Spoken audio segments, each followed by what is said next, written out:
should be ready and all set to go live.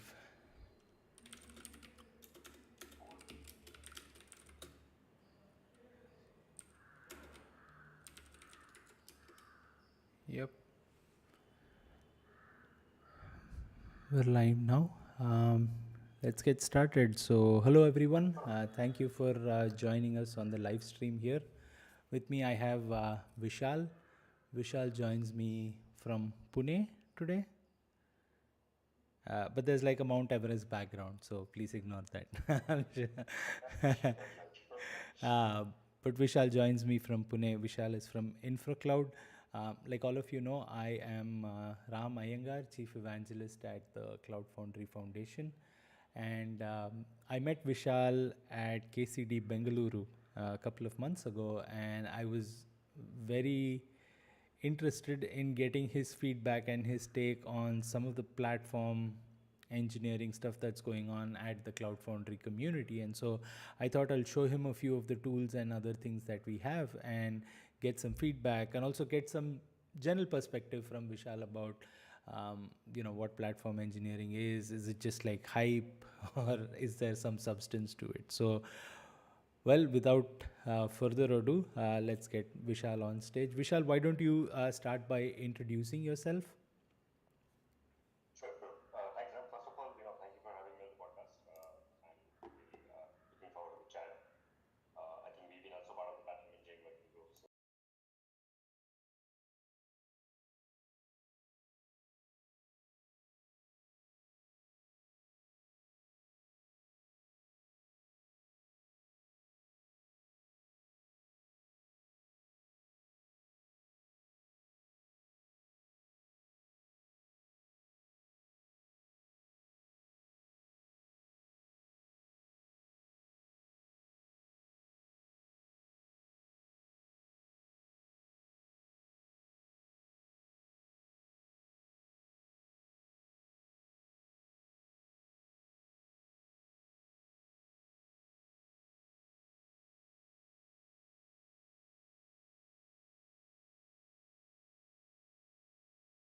Cool. I also wanted to get some details, if you don't mind, about what your experience has been with Kubernetes and cloud native in general.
So, in this experience that you mentioned of um, doing Dockers, doing containers, doing mesos, doing all of these fun stuff, um, what what was it that really drew you to Kubernetes in terms of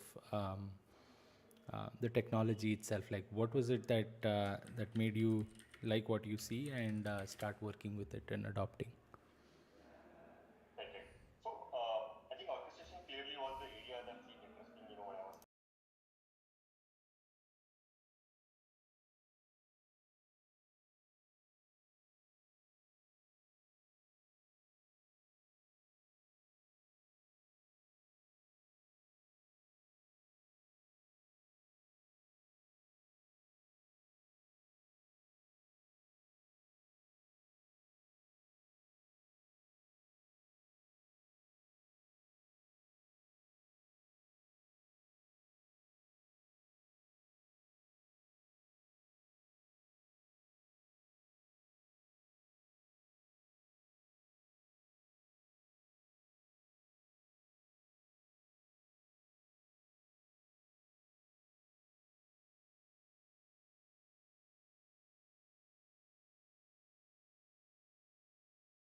There's some audio issues, and I.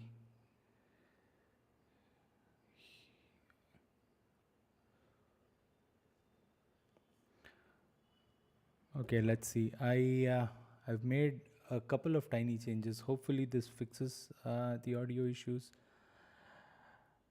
Um,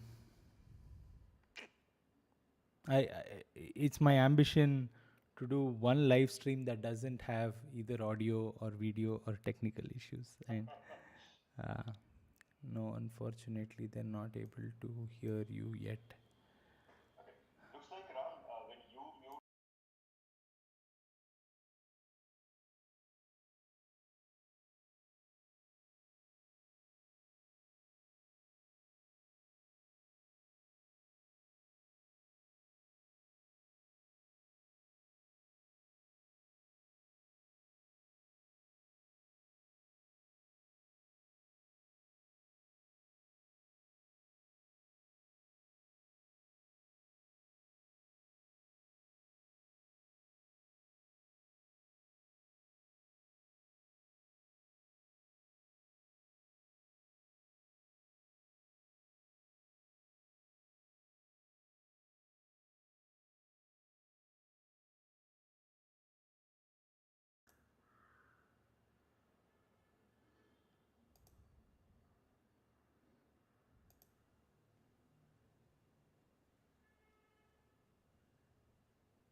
Ram, if you leave your audio unmute, we are able to hear Vishal. Okay, I will leave it as it is.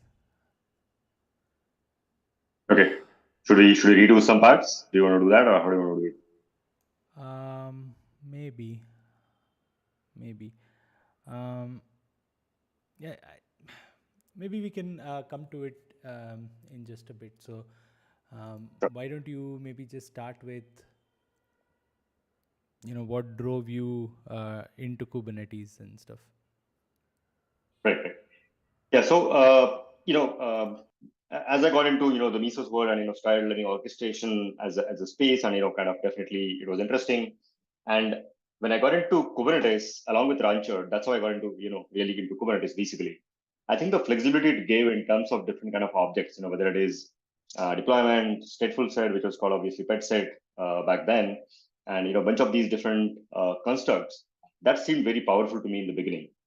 And naturally, when I started working on writing a few controllers for Fission and a couple of other customer projects, that kind of gave me an understanding of the power that you could actually program so many behaviors of a platform or a system, and only expose certain interfaces or certain things to the end user, and they can literally just write that CR and that's about it, right? That seemed very powerful to me as compared to almost anything that I had seen before, whether it was Mesos or Chef or Puppet, so to speak. You could almost create like a very mature system, but expose only certain interfaces of that to the end user, basically. I think that was one of the key things that drove, me in believing that this could be the platform which will really grow, sort of.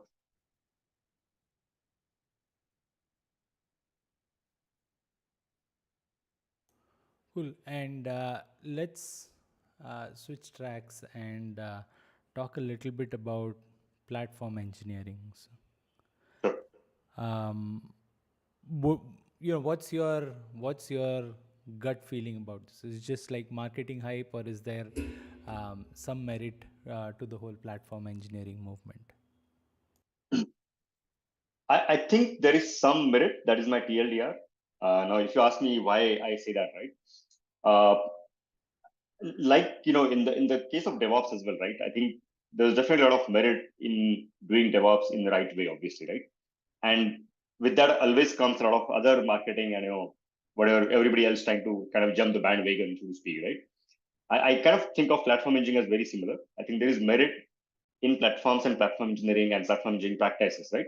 But it will definitely come with its own set of people who will try to join the bandwagon, and there'll be a lot of marketing in a way, basically, right?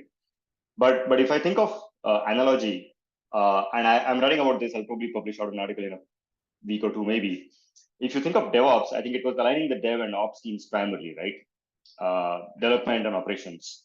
But I think what happened over the decade of 2010, I believe, is the operation is not now just operations. It is also to some extent reliability. It also to some extent security, because now almost every application is on cloud, is SaaS enabled, is exposed, to a much wider network perimeter rather than just, your data center, so to speak, right? So I think the operations in that sense became kind of multi disciplined, from cost point of view, from reliability point of view, from, security point of view, and, so many and so forth. And similar thing, if you look at it from a developer point of view, if people were just building applications prior, I think today we are building a heterogeneous set of workloads, from machine learning models to microservices to databases and whatnot, right?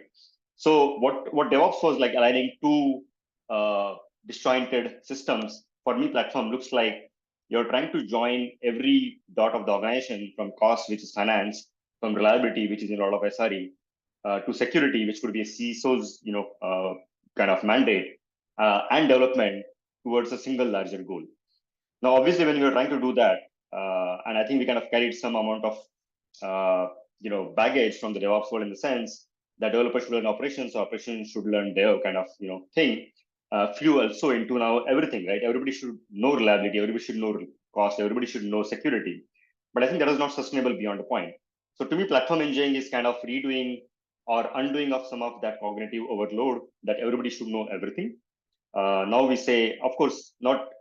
It's not that you don't know what's happening in the other space, that is not your primary thing, but it's not that you can't become an expert in that space. So in a way, drawing some boundaries and dealing with interfaces, if you're trying to deal with everything beyond development, is how I look at platform engineering personally. And are you seeing amongst your work at InfraCloud, are you seeing a lot of chatter through clients or internally among your engineering teams about wanting platforms or wanting to build platforms or wanting to move to platforms from like existing um, whatever workflows that people have and things like that?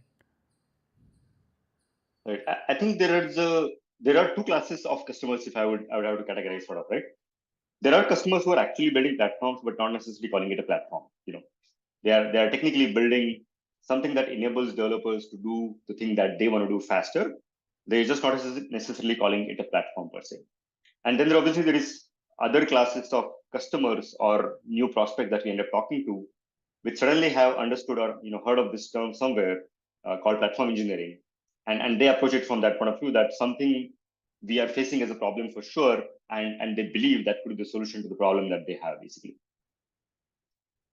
But yes, I think the short answer is there is definitely that discussion in some form or shape as to how do we enable developers without having to learn everything on the other side of the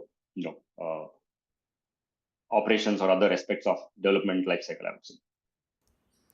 But is this, in your experience, is this a challenge that some of the bigger teams are having in bigger organizations and things like that? Or is this a challenge for smaller teams and startups that are just trying to move fast and focus on the product? Or um, is it everywhere but just in different flavors? Like, for example, big teams are having security and compliance and efficiency problems that they're looking to solve through platformization, whereas smaller teams just want more focus and a paved path for their engineering teams. And so there's some implication in teams of all sizes. What's your feel for what's out there? Right. I think there are two aspects to that. One is obviously the size of the team. The second is the engineering maturity of the team. And in general, what happens is, I think beyond a certain size, I don't say maturity drops, but it definitely gets diluted, or little even kind of not evenly distributed across all the teams, basically, right? And my experience so far has been most small teams are okay without a need for a dedicated platform or something of that effect, so to speak. I think part of it is also because the tribal knowledge exists in a small team fairly well oiled in a way, and don't really need to define and say this is the platform, use this sort of basically, right? And my experience has been then that most large teams is where it really helps. And I would say if anybody is doing like a team of, I don't know, 10, 30, 50 people, maybe they don't need, but once they cross, I don't know, 50 or 100 of that effect, and becomes an organization which has multiple vertical units and multiple kind of workloads and multiple teams, that's where the value of platform will be really seen, and that's where we are also seeing customers asking for. So we were talking to a banking insurance company, they probably run a team of about 1,800 odd developers across so many business applications. And at that scale, you obviously need something like a platform, basically. But if a 10 people developer team came to me and said, I need a platform, I would say, don't need, just write good readmes and share knowledge with your coworkers, and that should be good enough of a platform for you, basically. But I'm willing to bet a lot of dollars that the small teams are not going to be happy with that write good read me's advice. Because oftentimes would you extend that thought a little bit and apply it to Mhm. Kubernetes as a whole itself? Like, what's your recommendation for teams that are smaller and starting out, and when they say, Mhm. we're running on Kubernetes or things like that, do you want them to Sure. take that path? Do you want them to reconsider? What's your usual advice there? Right, right. And this question has come up, not just from you, from some real customers. So I remember I talking to a three people team 2 years ago, and they were like, should we use Kubernetes or should we not use Kubernetes? And they were using ECS, the AWS ECS, pretty happily, so to speak, right? And my answer has been that probably if you're already on something like a VM or ECS and it's working out well for you, and you're a small team, don't think about migrating to EKS or Kubernetes of any size. I think the cost of migration is sometimes larger than the actual effort you would probably put in the product side, basically.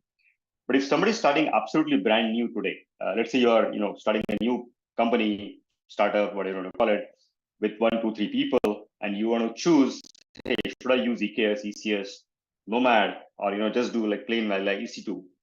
I think at today's time frame, 2023, the maturity of the managed platforms like EKS and the maturity of most managed services like databases and message queues and whatnot is fairly high.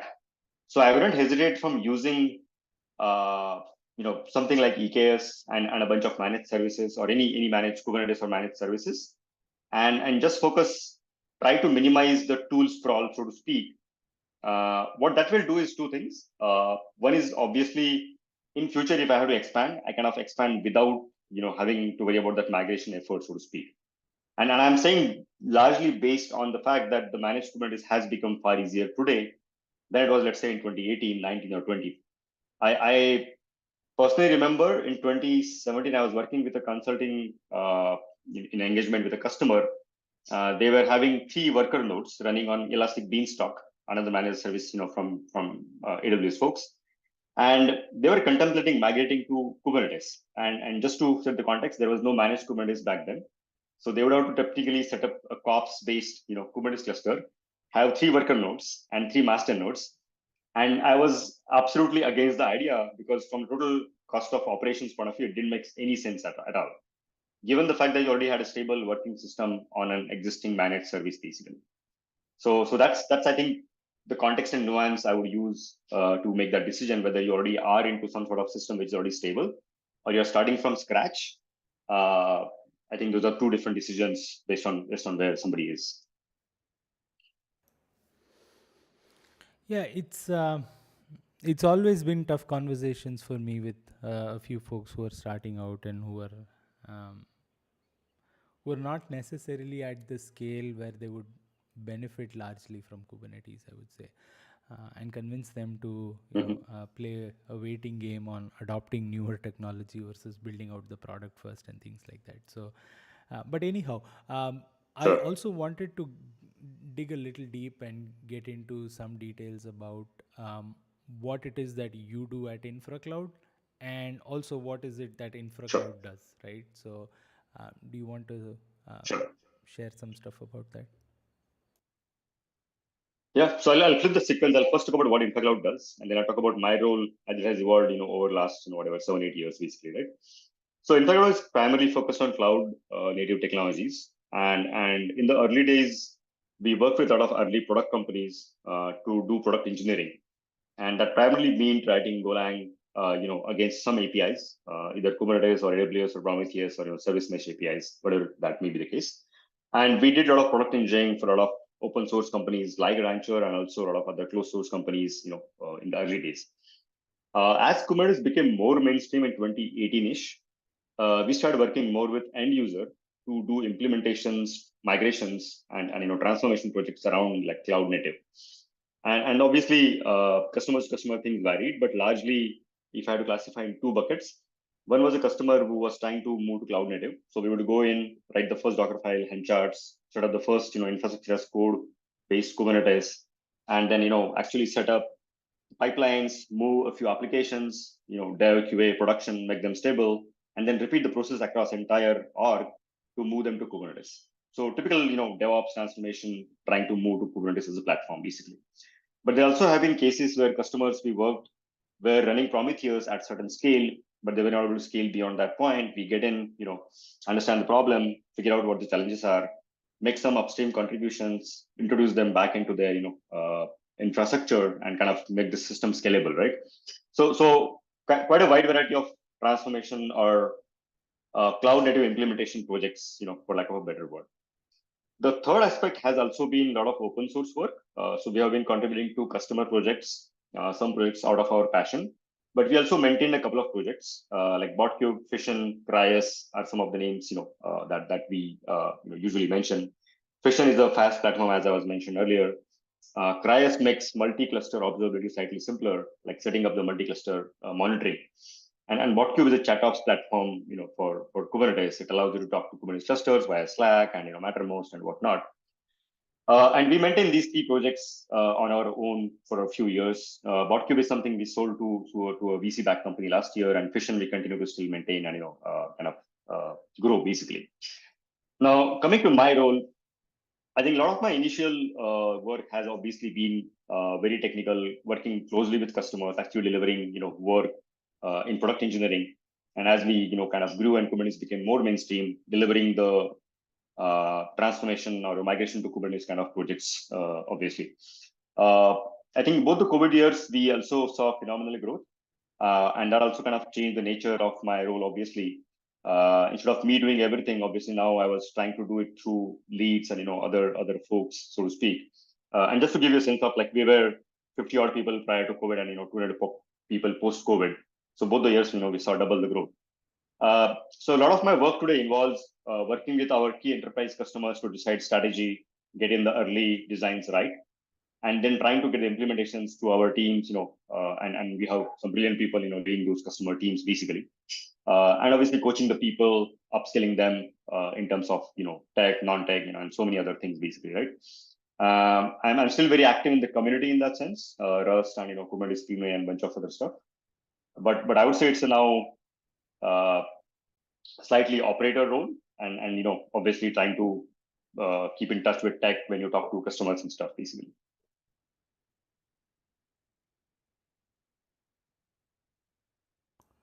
Nice. So I think it's fair to assume that there's like a lot of things that go on at InfraCloud that heavily overlap with like the CNCF projects world and landscape and things like that. And so, I mean, this obviously includes Kubernetes too. And you did mention that there were a few projects, open source ones that you were doing and things like that. So I have to ask, there's always a consistent complaint that Kubernetes is extremely complex, and then this cloud native landscape is just very hard to navigate, and there's like so many new projects, and there's almost 4 projects that do the same thing, and things like that. And so for folks that are in that state of mind or in that space, what's your advice about how do you start working with these technologies, and where does consumption of these projects begin, and how does one start to make use of these projects, and what's the best way to strategize that and think about that?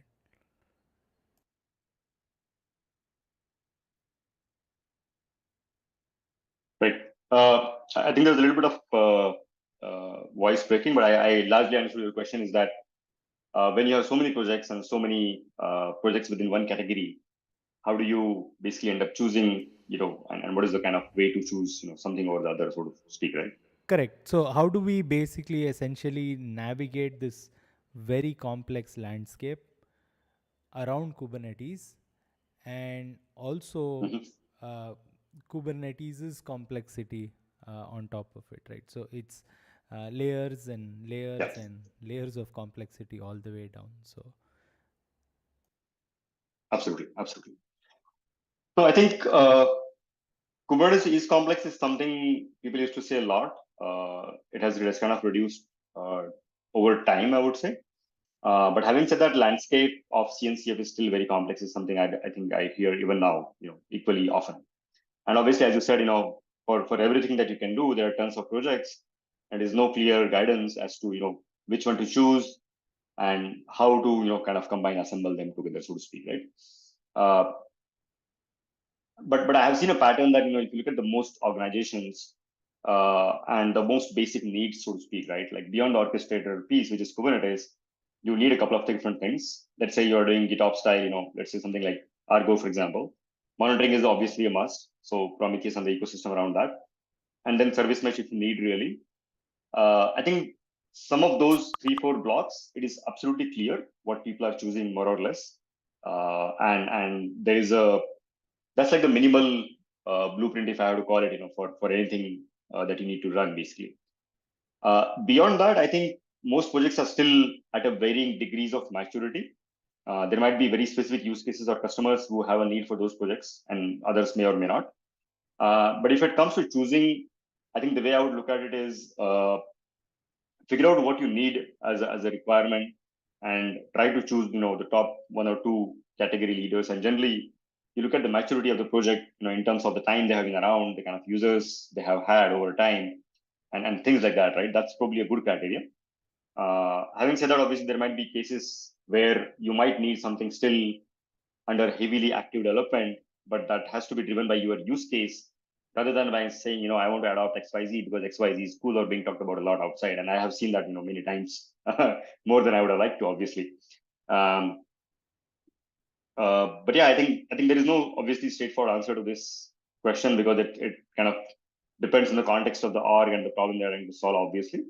Uh, but I would look at the maturity. Like graduated projects are fairly stable, fairly widely used, and fairly well understood. Whereas sandbox and incubating are still kind of at certain degrees of maturity, I would say.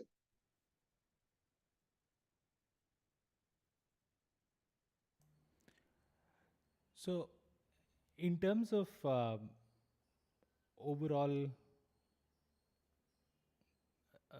experience with your customers and with your users and things like that, um, how are folks managing with these migrations? Is it a reasonably good path forward, or are migrations to cloud native architectures inordinately complex that folks are they say it's becoming too expensive, let's abandon in the middle? Or are people seeing it through? What's what's happening there, if you don't? Sure, sure. That's a great question because I have 2 completely contrasting stories. Uh, so for one travel company that we started working, this is more of a success story, obviously, in the sense we engaged and we, out of about 40 to 43 business applications that they had, we chose, about 2 of medium complexity, and we were able to get them all the way to staging successfully. Obviously, it went through a lot of iterations of, how do you do set up things, how do you write Docker files, Helm charts, and thankfully for them, they were already using ECS and Docker in general. So Docker wasn't, or container wasn't, a foreign kind of technology for them per se, right? So there were a lot of good patterns already set in the application level to not rely on underlying storage and not assume things about what kind of runtime environment you are running into and stuff like that. Once those 2 applications reached staging, we were able to take them to production, successfully switch the traffic over to these 2 applications. Some patterns kind of obviously emerge, right? One pattern was obviously not every developer need to know everything about Helm and a lot of other things like what kind of Prometheus charts you write and stuff like that, right? So the org took up actually an initiative internally to write a small layer of abstraction where you enter a bunch of things as a developer, where you say I need X replicas, X amount of memory, X amount of CPU, stuff like that, and that manifest, so to speak, drives into the actual Helm file or wanting charts or whatever, right? So basically, you scaffold a lot of these things. Mm-hmm. And once that scaffolding was in place, is when rest of the applications were onboarded over a period of time. and that definitely reduced the amount of time, energy, and the cognitive load the developers had to understand, to migrate rest of the applications. And still it took about, let's say 12 to 18 months of transformation to move away from the existing system to the new system in a fairly stable manner. And obviously things still continue in terms of, doing things like chaos engineering or, backup disaster recovery and stuff like that. So that was like one example, right? The contrasting example I have is another company that we work with. They had a legacy app built primarily in early 2000s and primarily deployed onto a VM. And although they were using Docker for the sake of using Docker, I term what they built was a mega monolith basically. So they clubbed everything from the application, which was primarily a Java being deployed into Tomcat along with Mongo, Oracle, Elastic, all into a single box, running onto per customer. So if you traditionally see the SaaS companies, they're multi-tenant, but this is more of a multi-instance case where you deploy one instance per customer because they are a bank or insurance company or whatever may be the case, right? And in this case, what happened is they were very tightly coupled. A lot of their business logic was written at database layers as procedural languages, and there is a word for in the Oracle world. I think it's stored procedures. Yeah. And once we started the migration program, we realized the migration of schema from version A to version B when they released the app was extremely complex. Sometimes it would take 6 hours, 8 hours, 12 hours, and stuff like that, right? And that almost became like a Pandora's box because as we started migrating, one thing at a time, something new would emerge that would require a change fundamentally at the application level, basically. And this kept on going for like almost 6 months. That obviously affected the program being way lagging than what they had anticipated. And at the end of 15, 16 odd months, they basically shut down the program because complexity was getting way too higher than they had planned for. So my takeaway from that was that obviously the technology and the things that you're using could be complex, but at the end of the day, it's fundamentally also about how mature your application is for something like this, right? And if I had to redo that program, obviously in the second case where we failed fundamentally, right, I would have simply lifted and shifted to something like Nomad or something even simpler rather than try to do Kubernetes at all, if you ask me, right?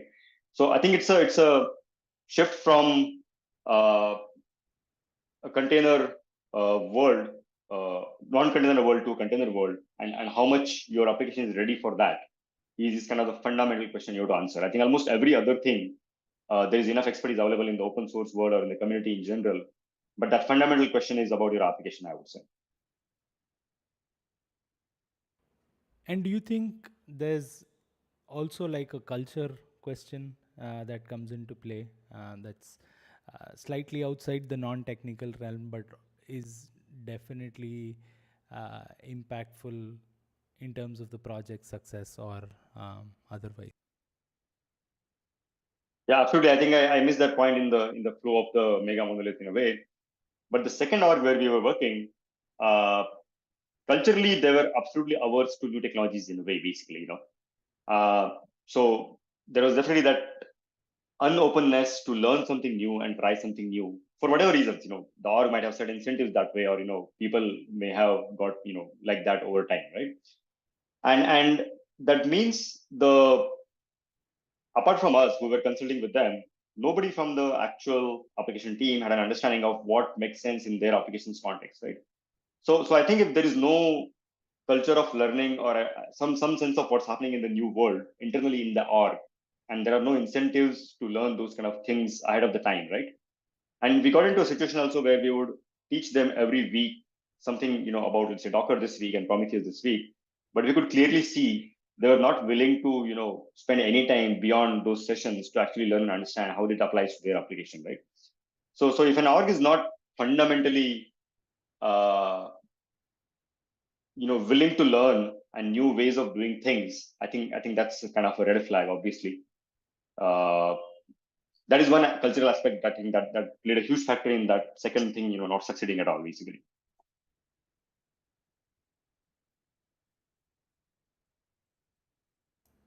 So let's switch tracks a little bit, and I have to ask, have you had any experience with Cloud Foundry at all? Sure.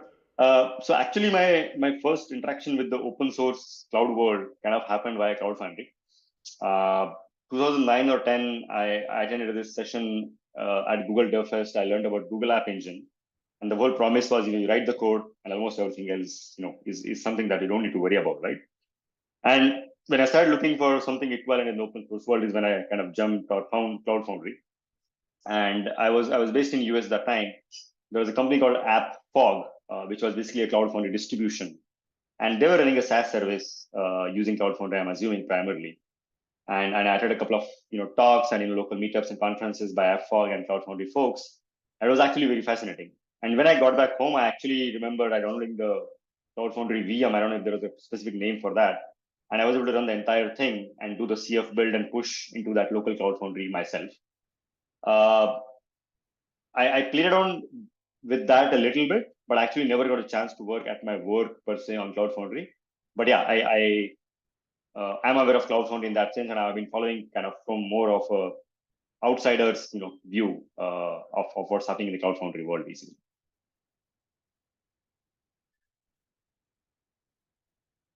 Very recently, the Cloud Foundry community actually launched a project called Cloud Foundry Korifi, which is to implement that Cloud Foundry developer experience that people were, obviously so fond of on Kubernetes clusters, with the hope that it can sort of bridge this gap of complex Kubernetes and the lack of a more complete and cohesive platform, and help small and medium and large businesses in their own individual ways, so on and so forth. And so I thought I'd take this opportunity to show you a little bit of what that architecture is like, what the experience is like, and obviously introduce you to the project.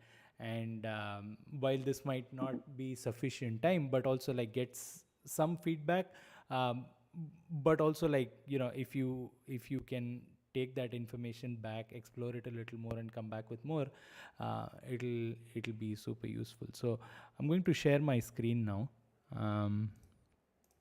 and it's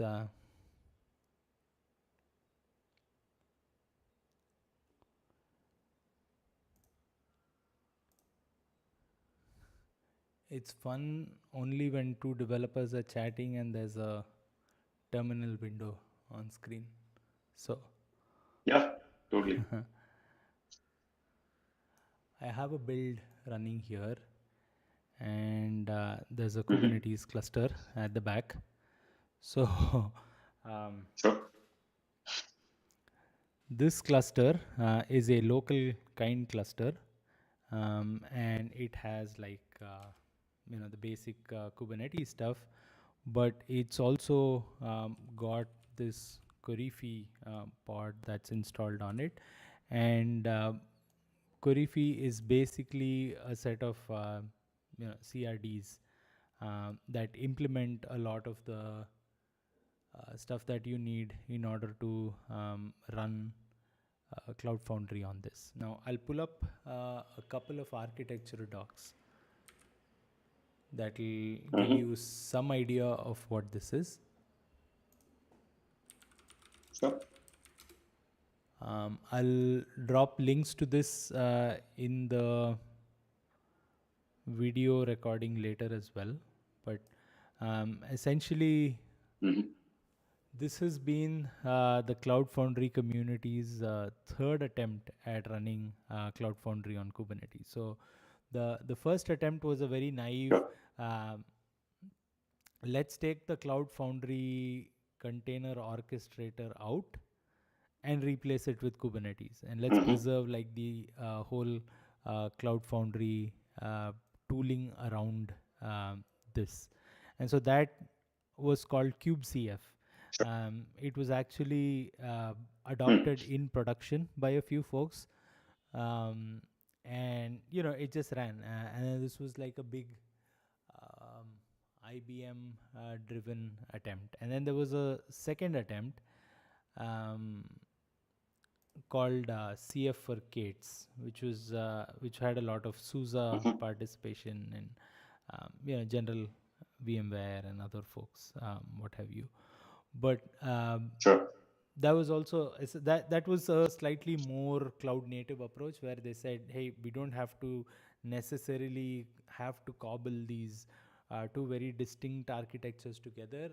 It will be more cohesive if we adopted cloud native components and provided the Cloud Foundry experience. And so that felt like a much more sane path forward. And so while it did check a lot of the boxes, there were a lot of things to um, manage in terms of how can you essentially install this without like wanting 5 VMs that are all running 16 gigs of RAM. So it was pretty resource Right. intensive at the end of the day. And so we kept coming back to the question of how do we create a system where the resource requirements are not necessarily as high, but also provide the ability for like a local deployment setup, and provide the ability for people to toy around with this and things like that. And so now the present version has like a um, Kubernetes and cloud native set of projects. And the design is to keep these as very Mm-hmm. simple, focused CRDs, as opposed to have like more bigger, bloated components.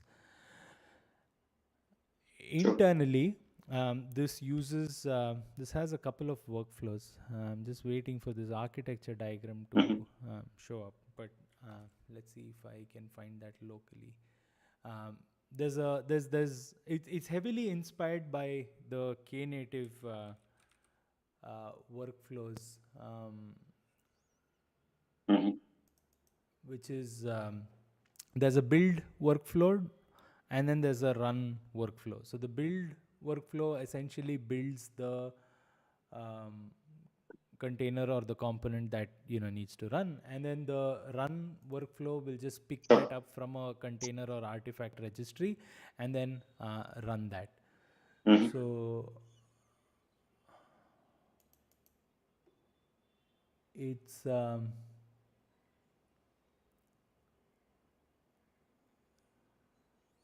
second. So this is sort of the diagram that explains the rationale behind what Cloud Foundry and Korifi essentially does. Ouch. Okay.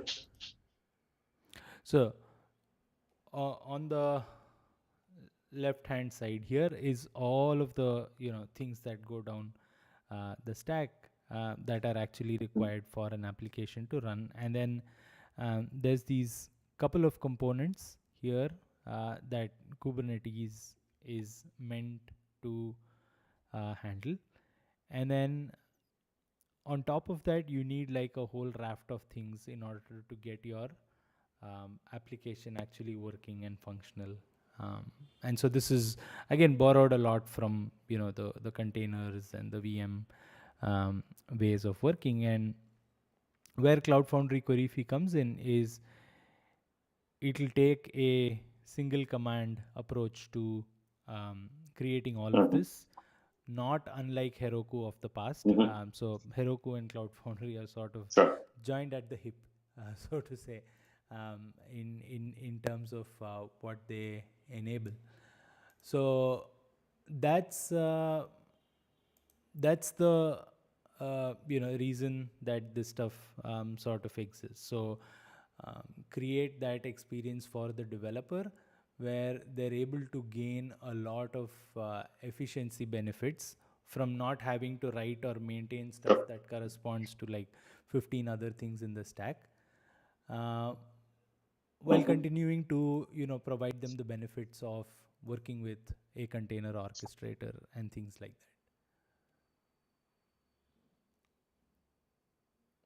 that. Right. Right. And then yeah, here's a very rudimentary architecture diagram. So what happens with Cloud Foundry is there is a Cloud Foundry CLI which you basically use to instruct Cloud Foundry to pick up on the source. And then the source code is always uploaded through the Cloud Foundry interface to the build workflow. The build workflow is KPAC. So KPAC is a very recent addition to the CNCF landscape. Is largely driven by VMware contributors who are working with VMware, and it internally consumes cloud native build packs. And then cloud native build packs are used to create the container, and then that container is uploaded to an image registry of choice. And then the run workload kicks in, where it brings this container from the artifact registry or whatever registry that you have, and then it deploys that as a stateful set onto Kubernetes. So that's a very simplified notion of how this actually works, and I will show you some of these things. So yeah, here what is happening is the upload is actually triggered, like I mentioned, and then the build packs stuff kick in. So what I have here is a very simple Node.js app, and then what the build packs and the KPAC controllers will do is it will go in, first detect what the language and family is, and then it will decide what specific build packs it needs. So like an npm and a node engine stuff here, and then it's capable of generating that container and uploading it. Now while it does, it generates SBOMs and things like that. So it's a very convenient way to implement supply chain security and all of that. And because it's a part of the spec, all of this happens automatically. And then it creates an endpoint that you can invoke through the browser, and basically lets you access the app. Now there's some certificates that basically we need to figure out, but that's what it is. And so Cloud Foundry is capable of preserving this experience across different language families and things like that. So if let's say you have a Go app that uses a particular way of managing its dependencies, then you can say the same thing, and it will get pushed to that particular instance of Cloud Foundry that's active. So this essentially simplifies not just things for app developers, but your CI/CD can also implement the same CF push commands by configuring it to different targets and endpoints and things like that. I also have like Cloud Foundry installed on a G Cloud cluster that I can just switch to by just saying switch the target of this.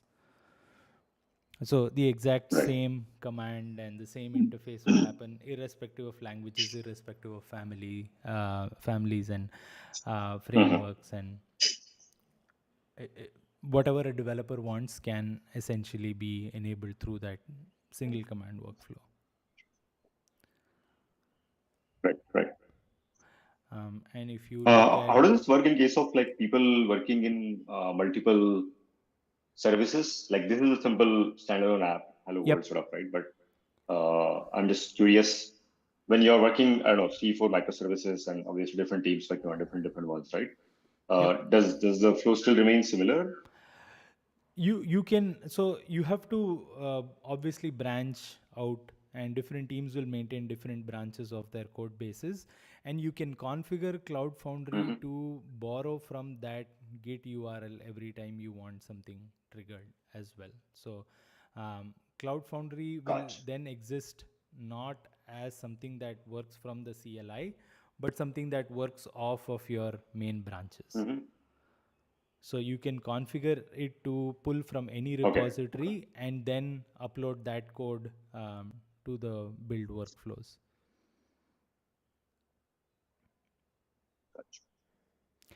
And then what I also wanted to highlight is it will create different namespaces based on a notion known as an org and space. So there's users, there's orgs, and there's spaces, and then you can create as many orgs as you want. They'll all be mapped to individual namespaces created on a Kubernetes cluster. And then we tried hierarchical namespaces for a while, but for like performance reasons and other things, we ditched that for favor of a more Cloud Foundry native approach, where we'll create different orgs that are called like, that has like a UUID here, and then for all the different spaces that are Gotcha. created inside this org, we are creating individual spaces, and then the apps will get deployed to somewhere within these spaces. So there's a build pod Right. that will Right. get triggered, and then that will become a running pod once the build actually completes. Gotcha. So Gotcha. that's one other thing to keep in mind. I'm curious of the also dependencies. Like I remember CF world, there used to be some sort of file where you would declare, I need this database, I need this message queue, or I'm connecting to this message queue and stuff like that, right? Yep.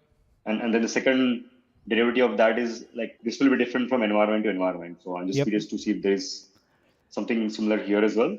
Yeah, so that's known as a manifest file in the CF world, and by default, Right. there's an internal manifest sort of thing that gets created, and then you can create a manifest file, manifest.yaml, because it's Kubernetes, Gotcha. right? And so Right. you create a YAML file in the source code where you can specify all of the different services and other environment variables and all of the things you want to create, and it will be available to override defaults and things like that. So that notion still Got it. exists, and if you do declare a manifest file in the root directory, Cloud Foundry will pick it up and process it. Sure. Sure. So this Go app also Interesting. completed building. So if you look at it, it's essentially the same set of steps. So the command is very homogeneous, so which is very convenient. But then here, instead of like the JavaScript build packs, the Go build packs get triggered, and then an SBOM gets generated for all of these, and the rest of the cycle in terms of saving it to a local registry and then pulling it from there and starting the instances all happen on its own, and then you just get like a URL that you can basically use on your browser in the exact same way. So again, very similar to what you had a long time ago with Heroku, but very convenient for those initial workflows as well, but also in terms of later workflows. So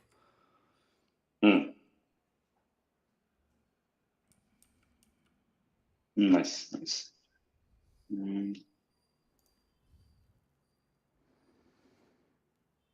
But yeah, I think we're almost at the end of time here, so I'm going to have to pause the demo.